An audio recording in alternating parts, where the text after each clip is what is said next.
ho an'ny milina raha tefinanary kosa dia fandaminana miaro kajikajy politika ny fanendrenan'ny Front National ny HVM ho sénateur. Vola Ravavy sy Tsirakoto Arsan hatrany. Fandaminana miaro kajikajy politika ny fanendrenan'ny Front National ny antoko HVM Rive Rakotovao ho sénateur. Io kosa ny nambarany Emile Ratefinanahary mpanao politika. Raha ny fandalinana ara-politika zany ny kajikajy io anantoko anankiray. Zany dia samy manana zo anao ny kajikajy ny rehetra. Zay atao hoe kajikajy ara-politika.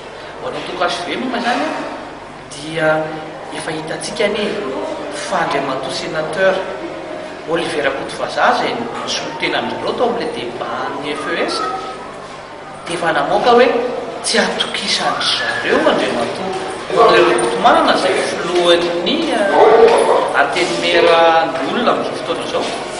Tsy azo hitovirana raha ny fanazavana noentiny ny rosoana amin'ny fividianana filoham-pirenena amin'ny 2024 ho azy dia fotoana tokony fantohan'ny antoko politika rehetra hiatrika io fividianana io zao.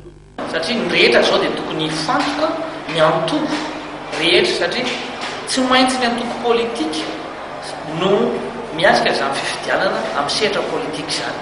Ka amin'izao fotoana izao dia fotoana hifantohany antoko rehetra hijeryn'ny candidat na hamoaka ny candidat ireo olona koa izay manana an'izany ambition zany izay ho candidat filohan'ny repoblika tena fotoanan'izao satria farafahakeliny ray taona 365 jours raha tena candidat sérieux ny hiatrika an'izany fividianana izany.